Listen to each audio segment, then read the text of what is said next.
Bienvenue sur Argéop, je me présente, Laetitia. J'espère que tu vas bien, que tu es heureux, heureuse, en forme, ancrée et enjouée. La semaine dernière, nous avons travaillé la transmutation. Nous avons appris à ne plus fuir la souffrance, à ne plus la combattre, mais à la laisser traverser le cœur pour qu'elle change de nature. Jour après jour, tu as observé ce que tu refusais de ressentir, là où tu t'étais coupé de ton cœur, ce que tu évitais. Puis comment, en cessant de lutter et de te juger, quelque chose de plus juste pouvait émerger en toi. Tu as découvert que la peur ne disparaît pas forcément, mais qu'elle peut être reconnue, accueillie et transformée par l'amour. Cette semaine, nous entrons dans une étape différente, plus engagée encore, la carte d'Osho du repentir.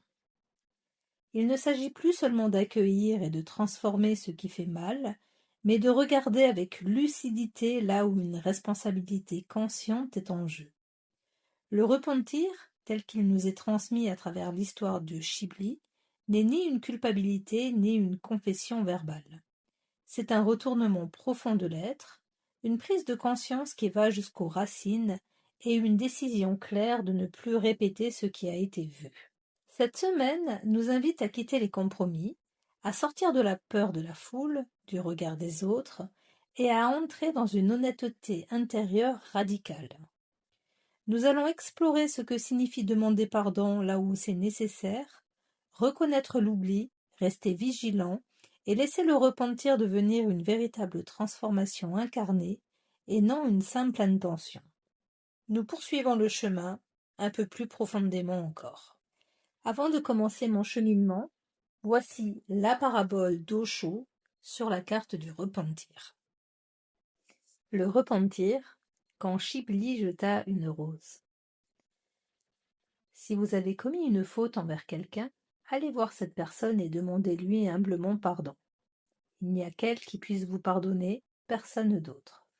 Souvenez-vous que le mot péché signifie un oubli. Alors maintenant, n'oubliez pas et ne refaites plus la même chose. Sinon, votre demande de pardon ne veut plus rien dire. Désormais, soyez attentif, soyez alerte, soyez conscient, et n'oubliez plus, cessez de répéter la même erreur. Prenez-en vraiment la décision. Ce n'est qu'ainsi que vous vous repentez réellement.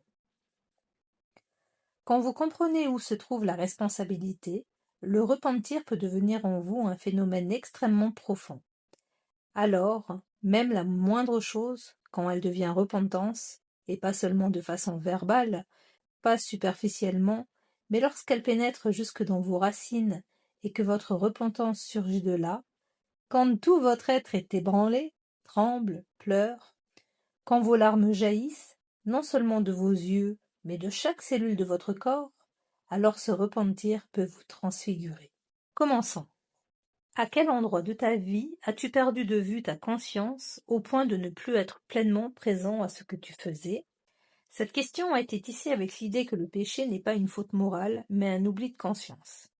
Elle t'invite à regarder les moments où tu n'étais plus vraiment présent à ce que tu faisais, non par malveillance, mais parce que tu t'étais éloigné de toi-même.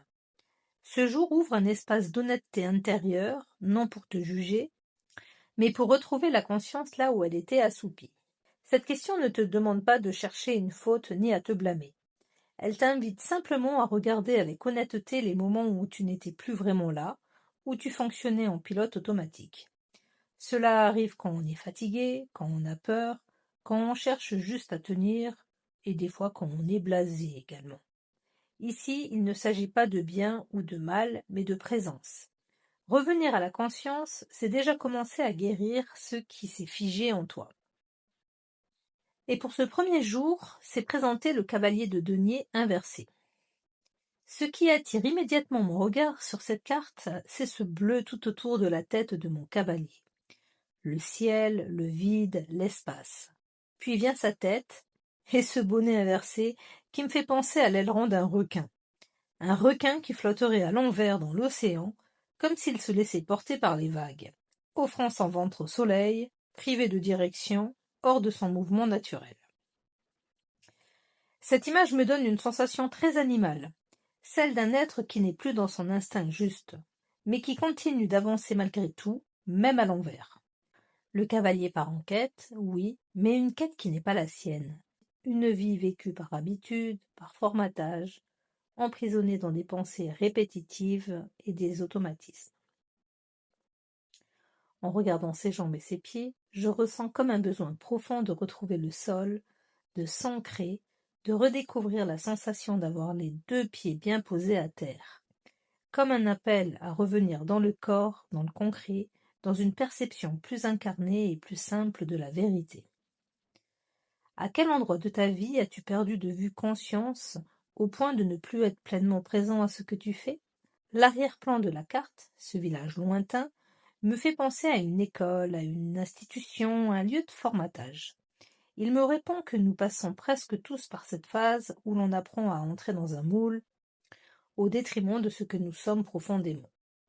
Cette carte parle de cet oubli-là, l'oubli de soi, l'oubli du corps, l'oubli de la présence, au profit d'une vie pensée, structurée, répétée, mais déconnectée de l'essentiel.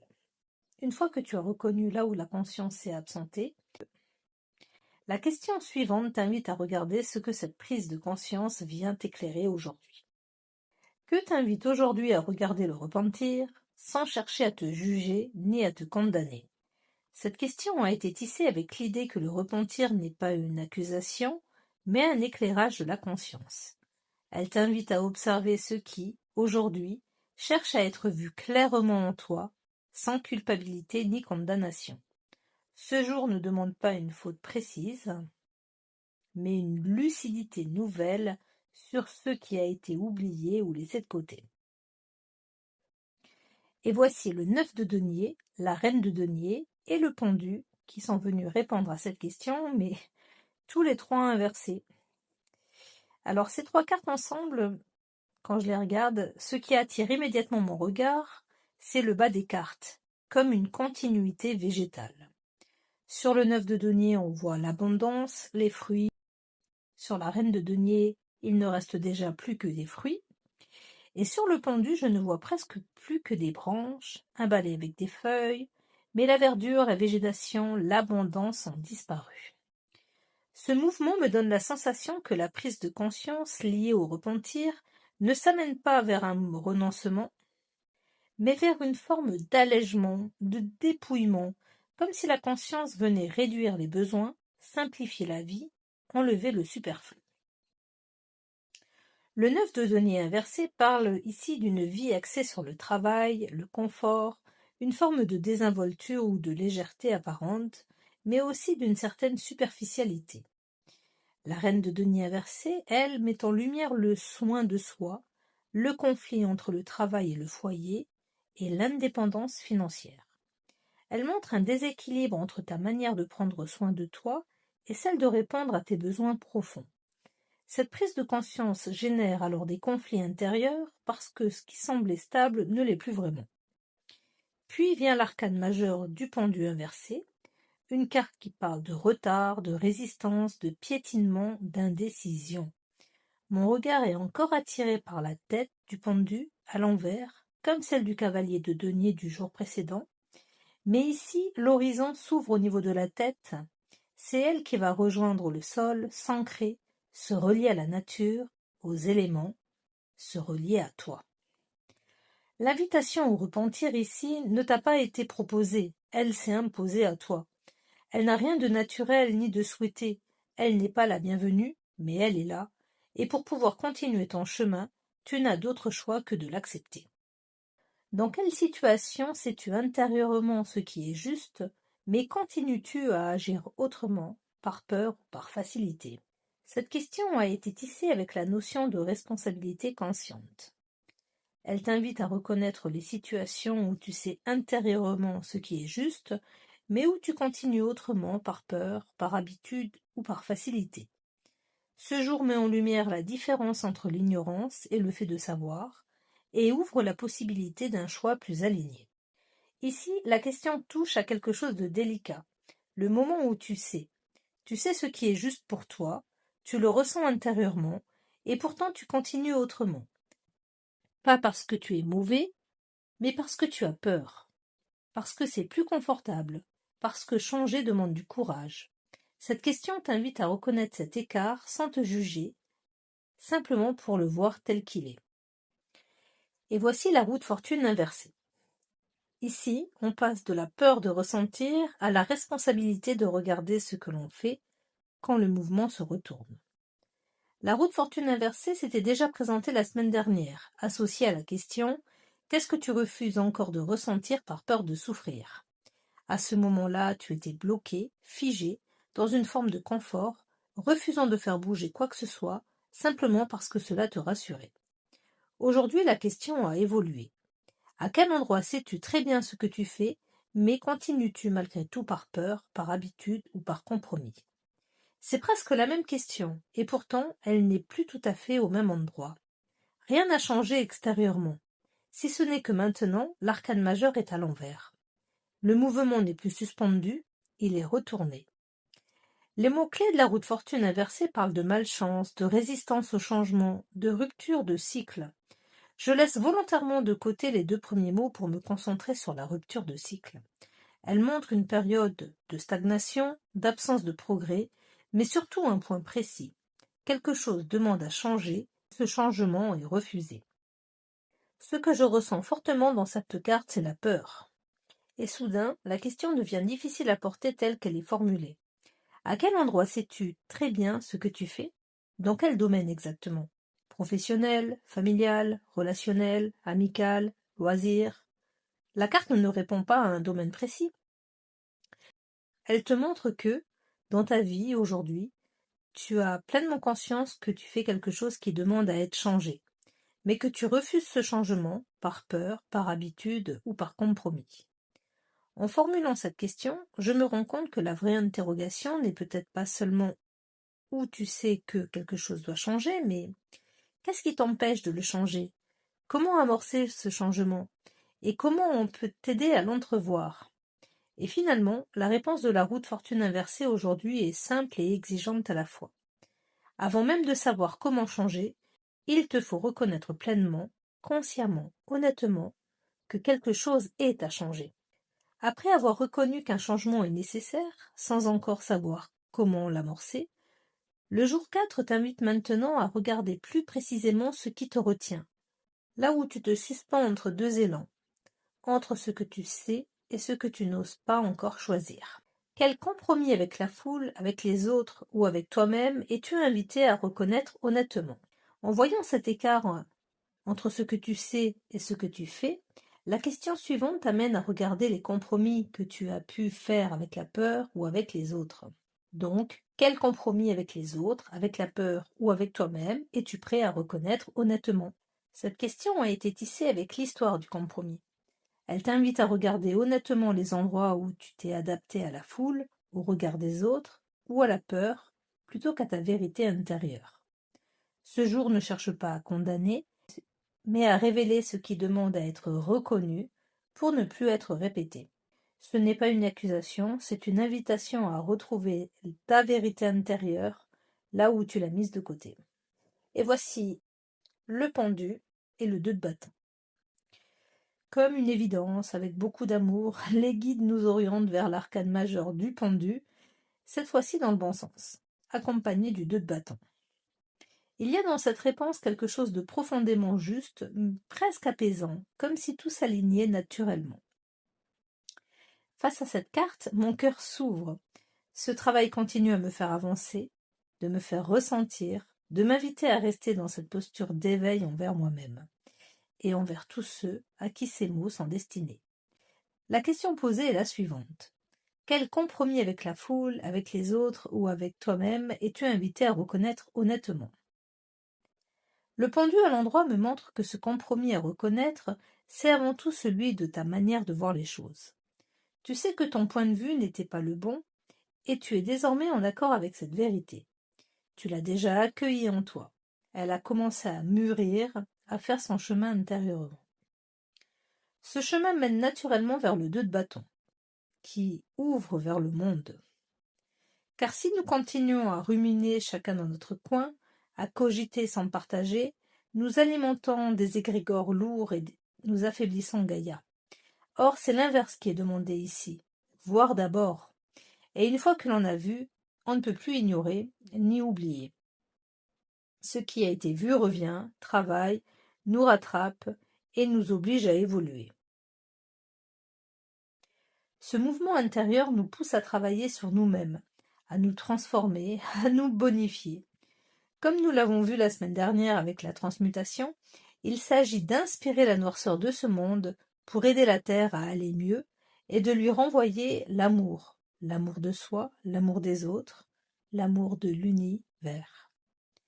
C'est ainsi que ce travail christique commence à nous habiter, non comme un rôle à jouer, mais comme une présence intérieure, vivante et incarnée. Qu'est-ce que ton cœur sait depuis longtemps, mais que tu as mis de côté pour rester en sécurité ou bien pour éviter le conflit? Cette question a été tissée avec l'écart entre le cœur et le mental. Ce jour ouvre un espace où la vérité intérieure peut reprendre sa place sans lutte. Souvent, ton mental a de bonnes raisons pour te protéger. Éviter la douleur, garder l'équilibre, ne pas tout faire exploser. Mais ici, il s'agit de reconnaître ce savoir intérieur que tu as repoussé, non pour te forcer à agir, mais pour ne plus l'ignorer. Voici l'arcane majeur de l'ermite, qui me montre que ce que ton cœur sait déjà, c'est que tu as besoin de paix, d'isolement, de silence. Sur cette carte, je vois une sorcière au coin du feu. Elle est peut-être simplement en train de s'assoupir, mais comme il s'agit de l'ermite, mon esprit associe naturellement cette image à la sagesse et à la méditation. Pourtant, si je n'y connaissais rien en tarot, je verrais simplement une jeune femme au coin du feu, profitant de la douceur de la nuit. La chouette en haut à droite de la carte évoque les vertus nocturnes, la lucidité tranquille, et le chat endormi à ses côtés renforce cette sensation de paix et de sécurité. Cette carte me montre que même à l'extérieur, ma sorcière ne craint rien. Elle est entourée par la nature, par la vie, mais surtout par la quiétude. Son esprit est calme, son environnement est sûr, et rien ne presse. Alors, qu'est-ce que ton cœur sait depuis longtemps, mais que ton mental a empêché d'entendre? Ton cœur sait qu'il a besoin de calme. Il a besoin que le mental se taise, qu'il lâche prise, qu'il cesse de diriger, de contrôler, d'analyser sans cesse. Cette lecture rejoint le fil des semaines précédentes, ces changements de cap que nous avons traversés ensemble. Aujourd'hui, face à cette carte, ce que j'ai envie de te dire pour répondre à la question « Qu'est-ce que ton cœur sait depuis longtemps ?» c'est simplement ceci. Tu as besoin de te retrouver toi-même. Quand cette vérité du cœur est reconnue, la question suivante t'invite à entrer dans une vigilance concrète pour ne plus répéter consciemment les mêmes schémas. Quelle décision claire es-tu prête à prendre pour ne plus répéter la même erreur en conscience? Ici, on ne parle pas de promesses ni de serments, mais de vigilance. De cette attention quotidienne qui te permet de ne plus répéter consciemment ce que tu as déjà vu. Il ne s'agit pas d'être parfait, mais d'être présent. De sentir quand tu retombes dans l'ancien schéma et de choisir, pas à pas, de faire autrement. Et c'est le 2 de denier, une carte qui a été particulièrement marquante, profondément présente sur le calendrier de l'Avent 2025. Cette carte qui nous parle d'équilibre, de basculement, de la capacité à mener de front deux élans, deux combats, deux schémas, deux manières de voir la vie. Et pourtant, ces deux directions ne sont pas opposées, elles sont appelées à se rejoindre. Cette carte me montre que l'équilibre attendu ici n'est pas extérieur. Il ne dépend ni des circonstances, ni des autres, ni de ce que la vie apporte ou retire. L'équilibre demandé est intérieur. Parce que vivre, c'est accepter à la fois la joie et la souffrance, accepter ce qui vient, ce qui nous traverse, sans chercher à rejeter une partie de l'expérience. Être équilibré ici, c'est rester soi-même en toutes circonstances, constant, aligné, en puisant sa force directement dans la vie. Et la vie, c'est ce souffle permanent, ce mouvement incessant. La vie, c'est Dieu qui expire. Face à cette carte, je ressens une profonde sensation de paix. Une invitation à inspirer. J'inspire. J'expire. à expirer de plus en plus calmement, de plus en plus profondément, pour retrouver cet équilibre intérieur. Celui qui permet de rester soi-même, quels que soient les événements, quelles que soient les vagues à traverser. Et lorsque la vigilance s'installe, la dernière question ouvre la possibilité d'un repentir vécu comme une transformation profonde de tout ton être. Comment le repentir peut-il devenir pour toi un retournement profond de l'être, vécu jusque dans tes racines, et non une simple parole ou intention passagère? Ce jour ouvre à une transfiguration intérieure lorsque la conscience, l'émotion et le corps sont enfin alignés. Ici, on ouvre quelque chose de profond, de plus profond. Cette question t'invite à sentir comment le repentir peut devenir une transformation réelle, vécue dans ton corps, dans ton cœur, dans ton souffle. Pas une belle parole, pas une intention spirituelle, mais un retournement intérieur qui te change. Quand cela arrive, tu ne fais plus semblant. Tu es simplement plus vrai, plus vivant et plus aligné. C'est l'as et le 9 de bâton qui viennent ici nous faire la leçon. Avec l'énergie du feu porté par l'as de bâton, le repentir devient ici une ouverture. Ouvrir les yeux, la poitrine, le cœur, l'élan, la vie. S'ouvrir à toutes tes possibilités, à ton imagination, à tes envies, mais aussi à tout ce que tu as mis de côté, enfoui, laissé en friche. À aller voir en toi des endroits que tu ne connais pas encore, afin de les éclairer. Il ne s'agit pas seulement de découvrir ces parts de toi, mais de voir comment elles peuvent s'intégrer à ta vie, comment elles peuvent te montrer le chemin et nourrir un mouvement nouveau, vivant et incarné. Mais ce chemin ne sera ni aisé ni confortable. C'est ce que vient rappeler le 9 de bâton. Cette carte parle de fatigue, de vigilance, de persévérance. Elle montre que la peur fait partie du processus. Et nous l'avons tous vu tout au long de ce chemin. La peur n'est pas là pour être rejetée, mais pour être accueillie. Lorsqu'elle est reconnue, elle devient un indicateur précieux, car nos peurs nous parlent. Elles nous montrent ce qui nous touche, ce qui nous rend sensibles, ce qui compte réellement pour nous. Par exemple, lorsque quelqu'un hésite à emprunter une nouvelle route, un nouveau chemin, la peur qui apparaît n'est pas un signal de danger, mais l'indicateur qu'elle quitte un cadre connu. Cette peur ne cherche pas à empêcher d'avancer, elle marque simplement le passage entre ce qui est familier et ce qui ne l'est pas encore. Une fois reconnue, elle cesse d'être un frein et devient un repère. C'est précisément cela que le repentir vient travailler ici. Revenir dans le ici et maintenant, reconnaître les peurs sans s'y enfermer et choisir la confiance. Avoir confiance que tout est juste et que ce retournement profond ne se fait pas contre soi, mais avec soi, pas à pas, dans la durée. Cette semaine nous a invités à comprendre que le repentir n'est pas une faute portée, mais un retournement vivant de la conscience, une manière de redevenir présent à ce que l'on fait, à ce que l'on choisit, à ce que l'on incarne, ici et maintenant. La semaine prochaine, avec la carte d'Osho, l'ultime accident, nous irons explorer comment l'éveil peut surgir précisément là où tout semble se briser, quand le contrôle disparaît et que plus rien ne peut être retenu.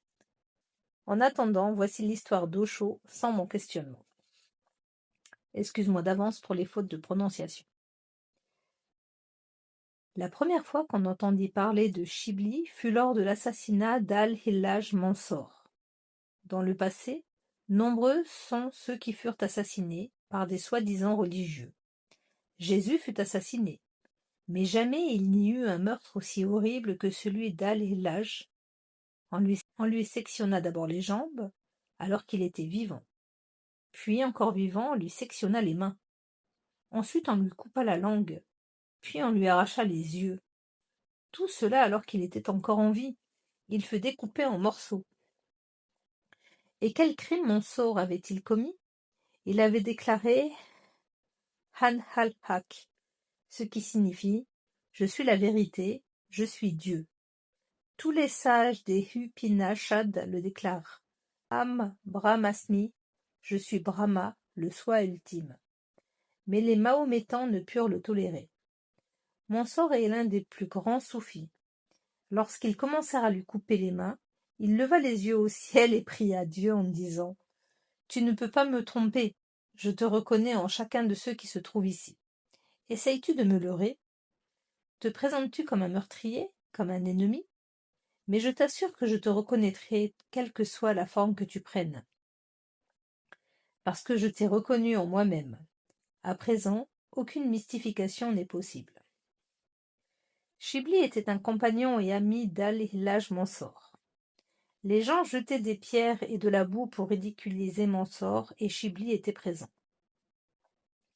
Mansor souriait et riait. Soudain, il se mit à pleurer et à sangloter, parce que Chibli lui avait jeté une rose. Quelqu'un lui demanda: Qu'y a-t-il? Tu ris lorsqu'on te jette des pierres? Es-tu devenu fou? Chibli t'a simplement lancé une rose. Pourquoi pleures-tu et te lamentes-tu? Ceux qui me jettent des pierres ne savent pas ce qu'ils font, répondit Mansor. Mais ce Chibli, lui, ne peut que le savoir. Pour lui, ce sera difficile de recevoir le pardon de Dieu. Les autres seront pardonnés car ils agissent dans l'ignorance. Ils n'y peuvent rien.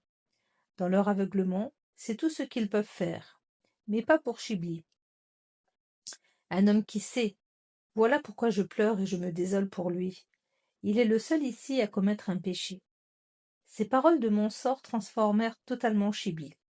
Il se débarrassa du Coran et des textes sacrés et déclara: Ils n'ont même pas pu me faire comprendre cela, que toute connaissance intellectuelle est inutile. Maintenant je vais rechercher le véritable savoir.